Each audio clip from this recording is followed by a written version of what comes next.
კიდევ ერთხელ მოგესალმებით, თქვენ უყურებთ ვახოსანაიას ამბებს დღის 4 საათზე. გადაცემას ვიწყებთ თემით, რომელმაც ააფეთქა სოციალური ქსელები და საინფორმაციო სივრცე. 40 მილიონი ევროთ შეძენილი ორსართულიანი მატარებელი არც ერთ გვირაბში არ ეტევა, ამბობს ახალი საქართველოს ერთ-ერთი დამფუძნებელი. ამ განცხადებას გამოეხმაურა საქართველოს რკინიგზა და როგორც საქართველოს რკინიგზის პრესსამსახურის უფროსი ამბობს, ეს არის სიცრუე და მოკლეფეხება ტყუილი, როდესაც ჩამოვა ეს მატარებელი საქართველოში და გვირაბს გაივლის ყოველგვარი შეფერხების გარეშე, საზოგადოებასა და მედიას მოუხადოს ბოდუში და პირადად ვაშაძემ აიღოს პასუხისმგებლობა იმ სისულელეებზე, რომელიც მათ გაავრცელეს, ამბობს დაჩი ცაგურია. ახალი საქართველო სწორედ არის გიორგი ვაშაძის პოლიტიკური გუნდი და მისი წარმომადგენელი გივი კუბლაშვილი და ასევე საქართველოს რკინიგზის პრესსამსახურის უფროსი დაჩი ცაგურია იქნებიან ჩვენი სტუმრები სულ რამდენიმე წუთში, მაგრამ მანამდე მოვისმინოთ კომენტარი, რომელიც დიმიტრი ქუმსიშვილმა გააკეთა ჟურნალისტებმა ამ თემაზე, სწორედ მასაც დაუსვეს შეკითხვა. მატარებლების სხვა შემთხვევაში ყიდვის დროს ჩვენ სადღაც 4-5 მილიონი დოლარით მეტის გადახდა მოგვიწევდა, რაც დღეს დავზოგეთ და ეს არის შიდა ტურიზმის განვითარებისათვის ესეთი მატარებლები ჩვენ არ ყოლია და მე ვიმედოვნებ, რომ თქვენც იმზაურებთ ამ მატარებლი და სხვები. როგორ გონიათ, რომ ჩვენ წავედით და ვიკიდეთ მატარებელი, რომელიც გვირაბს თქვენ წარმოგიდგენიათ რას ლაპარაკობ. აბა რა ვიცი, რატო ეგეთი რაღაცა შეიძლება იკითხოთ, რომ ვიღაცა წავიდა, გადაიხადა ამხელა ფული, 4 მატარებელი იყიდა და ეს იყო კომენტარი, რომელიც თავრობიდან გაკეთდა და ახლა ჩვენ გივი კუბლაშვილთან, ჩვენს პირველ სტუმართან გადავდივართ. მოგესალმებით, გივი, დიდი მადლობა, რომ ხართ ჩვენი სტუმარი. თქვენ მოგიწევთ თუ არა ბოდიშის მოხდა, როგორც რკინიგზის პრესსამსახურის ხელმძღვანელმა თქვა იმ ინფორმაციის გავრცელებისთვის, რომელმაც როგორც თქვი ააფეთქა სოციალური ქსელი. როგორც დაჩი ცაგური ამბობს, თქვენ ამის გაკეთება მოგიწევთ, იმიტომ რომ ეს სიმართლეს არ შეესაბამება. მოგესალმებით, ხომ მივესალმები მაყურებელს. ფაქტი ჯიუტია და ერთმნიშვნელოვანია, რომ მხოლოდ მას შემდეგ რაც საქართველოს რუსეთისთვის დამზადებული 4 მატარებელი შეიძინა, იმიტომ რომ ყველასთვის ცნობილია ის ფაქტი, რომ ეს მატარებლები იყო რუსეთისთვის შეძენილი, უბრალოდ რუსეთმა მოითხოვა მისი დამზადება შტადლერის კომპანიასთან. ეს კომპანია მატარებლებს ამზადებს ბელორუსიის ქარხანაში. მხოლოდ მას შემდეგ, როგორც რუსეთმა ვერ შეძლო ამ თანხების დაფარვა, იმიტომ რომ მას 8 მატარებელი ჰქონდა შეკვეთილი, საქართველოს და აზერბაიჯანმა, რამდენად ჩვენთვის ცნობილი არის, საქართველოს და აზერბაიჯანმა გაინაწილეს 4-4 ეს მატარებლები. რაც შეეხება ფაქტს, ხელშეკრულებაზე ხელის მოწერის შემდეგ, ივნისის თვეში დაიწყო საქართველოს რკინიგზამ მაკეტის აგება და დაინტერესება იმისი გაეტეოდა თუ არა ეს მატარებელი წიფის გვირაბში. ფაქტი შემდეგი აღმოჩნდა, რომ წიფის გვირაბში ამ მატარებლების გასატევად, რამდენადაც ჩვენთვის ინფორმაცია მოგვაწოდეს და რკინიგზელებთანაც დავინტერესდით ამ ფაქტით, არის შემდეგი რამე, უბრალოდ რო ვთქვათ, რომ ინფრასტრუქტურა არის მოსარგები საქართველოს რკინიგზის ამ მატარებლებზე.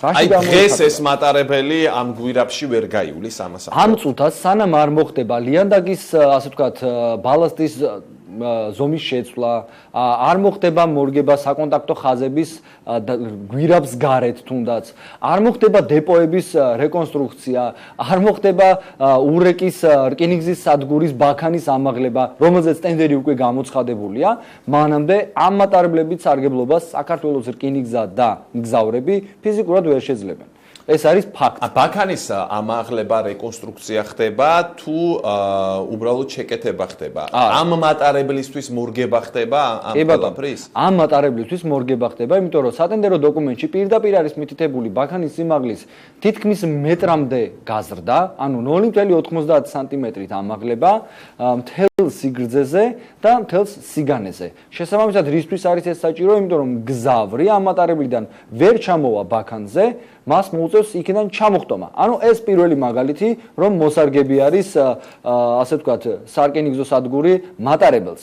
მეორე ფაქტი, საქართველოს რკინიგზაში საკონტაქტო ხაზების სიმაღლე მერყეობს 5 მეტრი და 55 სანტიმეტრიდან 6 მეტრი და 80 სანტიმეტრამდე. წიფის გვირაბის მონაკვეთზე აი ამ საკონტაქტო ხაზების მაქსიმალური სიმაღლე არის 5 მეტრი და 55 სანტიმეტრი. ამატარებელის სიმაღლე თვითონ არის 5 მეტრი და 24 სანტიმეტრი. ამას დამატებული თავისი ის კონსტრუქცია, რომელიც ანუ აი ამ საკონტაქტო ხაზებთან კონტაქტის შედეგად ელექტროენერგიას მიაწოდებს მატარებელს, რომელიც მინიმუმ 30 სანტიმეტრია დაკეცილ მდგომარეობაში, რაც ჩვენ ასევე რკინიგზელებმა გვითხრეს, რა თქმა უნდა, იმიტომ რომ მე ხარ რკინიგზელი არა ვარ განათლებით, ქმნის შემდეგ პრობლემებს, რომ ეს მატარებელი ვერ გაივლის 40 კმ/სთ სიჩქარეზე მეტით, აი ამ მონაკვეთზე, სურამის უღელტეხილზე, მას გვირაბში არ უნდა შეხვდეს შემხვედრი მატარებელი და მით უმეტეს მეორე ორსართულიანი მატარებელი და სურამის დაღმართზე დაშვებისას მისი სიჩქარე კვლავ ვერ აღემატება 40 კმ/სთ და ზესტაფონში ამ მატარებელს ისევ მოუწევს დასვენება. რომ გაგრილება მოახდინოს მისმა სამოხრუჭე სისტემამ. მაშინ მითხრა საქართველოს რკინიგზამ, რატომ მოხდა ამ მატარებლების შემოყვანა? განაც სუდია, მე ძალიან მივემხრობ იმას, რომ ევროპული დონის მართლაც საუკეთესო მატარებლები არის, მაგრამ არა ქართული ბუნებრივი პირობებისთვის.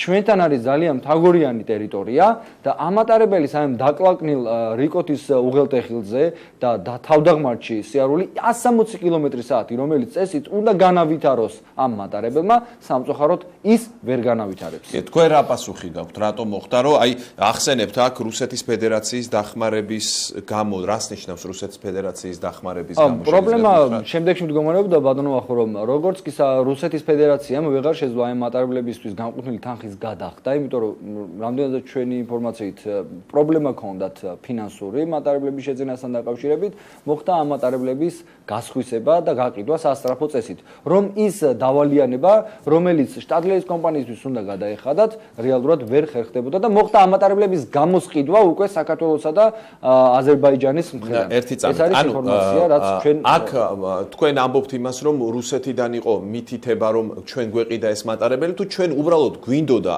ამ მატარებლის ყიდვა. აი ეს ნამდვილად ვერ გეტყვით მე ხარ რუსეთიდან ვის დაუკავშირდნენ, ვის უთხრეს. არა, თქვენ ამბობთ, რომ რუსეთის ფედერაციისთვის დახმარების გამო და ანუ ეს ნიშნავს იმას, რომ რაღაც შეთანხმება არსებობდა, რომ რუსეთს არ ეყიდა და ვერ იყიდა რუსეთმა, როგორც თქვენ ამბობთ, თუმცა ის ჩვენზე ბევრად მდიდარი ქვეყანაა, ანუ რას ნიშნავს ვერ იყიდა რუსეთმა და ვიყიდეთ ჩვენ. ეს მატარებელი შეუკვეთა შტადლერის კომპანიას და ბელორუსიაში არსებულ მის ქარხანას უნდა ეწარმოებინა მგზავრების გადაყვანა დომოძედოვოს აეროპორტიდან რუსეთის ტერიტორიაზე მსოფლიო ჩემპიონატის დროს.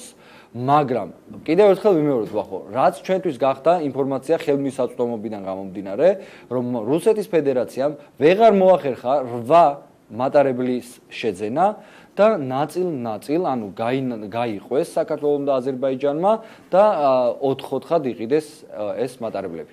აქედან გამომდინარე დადგა უკვე ზუსტად მაგიტომ მოუწია რამდენადაც ჩვენთვის და ყველა კარგად ხედავთ იმ სამუშაოების ჩატარება უკვე ნორმანდიას დავესესხები და ფაციფუცში საქართველოს რკინიგზას მოუწია ტენდერის გამოცხადება ბაქანის სიმაღლის სასამაღლებლად ჯერ ერთი რომ ერთ პირთან გაფორმებული ხელშეკრულება არის ეს 45 მილიონ დოლარზე თქვენ სრული პასუხისმგებლობით ამბობთ რომ ეს სამუშაოები რომელიც ახლა ახსენეთ ტარდება იმისთვის რომ ეს მატარებლები რა თქმა უნდა ამ მატარებლებმა გაიარონ ეს ჩვეულებრივად სამუშაოები აი რაც მოგიყვანით მაგალითი რომ ბაქანის ამაღლება სწარდება სწორედ იმიტომ რომ ამ მატარებელზე მოერგოს ურეკის რკინიგზის სადგურის ბაქანი შეგიძლიათ გითხრათ რა თანხებზე არის ლაპარაკი თუ კი ეს ნამდვილად ასე ჩვენ ამას შემდეგ ვკითხავთ რა თქმა უნდა რკინიგზის წარმომადგენელსაც რა თანხა იხარჯება იმისთვის რომ როგორც თქვენ ამბობთ ეს მატარებელი მხოლოდ ბაქანის სიმაღლის სასამაღლებლად არის 8000 ლარი გამოყოფილი რომ 1 მეტრის სიმაღლით აიწვიოს ბაქანის სიმაღლე. რაც შეეხება თვითონ ამ ხელშეკრულებას როგორც იძახის ბატონი კომსიშვილი როგორც წარმოუდგენია ჩვენ არ დავფიქრდებოდით და ისე შევიძენდით ეს ხელშეკრულება მატარებლების შეძენაზე არის 45 მილიონ დოლარზე გაფორმებული და არის ერთ პირთან მოლაპარაკების გზით. თუ ესეთი მომზადებულები და დაფიქრებულად ცდილობდნენ მატარებლების შესყიდვას, რატომ არ გამოცხადა ოფიციალური ტენდერი? ეხლა მე ძალიან კარგად მესმის რომ შტადლერი ძალიან კაი კომპანია, მაგრამ არსებობს კიდევ უამრავი კომპანია, რომელიც ორსართულიან მატარებელს დაამზადება. ანუ ალტერნატივა არსებობდა ამ შემთხვევაში? კი, რა თქმა უნდა, ალტერნატივა ყოველთვის არსებობს. არა, მე ვსაუბრობ იმაზე, რომ აი ნახეთ, საქართველოს რკინიგზას, ესე იგი, სურდა მატარებლების შეძენა. თქვენ ისე ააგეთ ლოგიკა, რომ გამოჩნდა შემთხვევა ის რომ რუსეთმა ვერ გადაიხადა ფული და იყიდა ეს, მაგრამ ეს რომ არ ყოფილიყო, აპირებდნენ სხვა მატარებლების ყიდვას? კაცმა არის. ანუ სურვილი მატარებლების შეძენაზე ბატონო, ხო, არ გამოჩენილა არცად. ან ორსართულიანი მატარებლების შეძენაზე. თუ ქონდათ ამისი სურვილი, რატო არ გამოცხადა ტენდერი და ტენდერის გზით უფრო იაფად მოახერხებდნენ მატარებლების შეძენას? რატო გაფორმდა ერთ პირთან ხელშეკრულება?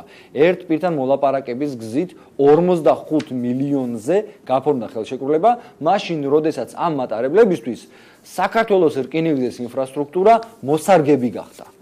გასაგებია და ბოლოს გითხავთ თქვენ მე კიდევ გავიმეორებ რკინიგზიდან მოგიწოდეს რომ ეს მატარებელი ჩამოვა ის გაივლის გვირაბში და თქვენ მაშინ ბოდიშის მოხდა მოგიწევთ. ესე იგი მე როგორც მივხვდი თქვენ არ მოიხდით ბოდიშს, იმიტომ რომ გამარტავთ რომ ინფრასტრუქტურული სამუშაოები ტარდება ამისთვის, გაივლის ეს მატარებელი გვირაბში, ამაში მეთანხმებით. როგორც კი ოღონდ ინფრასტრუქტურის შეცვლის შემდეგ. რა თქმა უნდა. ანუ ეს ნიშნავს რომ თქვენ ბოდიშის მოხდა არ იქნება, პირიქით მე მივესალმები, რა თქმა უნდა, ევროპული დონის კიდევ ერთხელ ვიმეორებ მატარებლების შემოყვანას, ოღონდ ეს უნდა იყოს გათვლილი საქართველოს ბუნებრივ პირობებზე. გასაგებია. დიდი მადლობა გადაცემაში მონაწილეობისთვის და ჩვენ ახლა მოვისმენთ დაჩი ცაგურიას შეფასებას და კომენტარს და განმარტებას უფრო სწორად საქართველოს რკინიგზის პრესსამსახურის უფროსია ჩვენ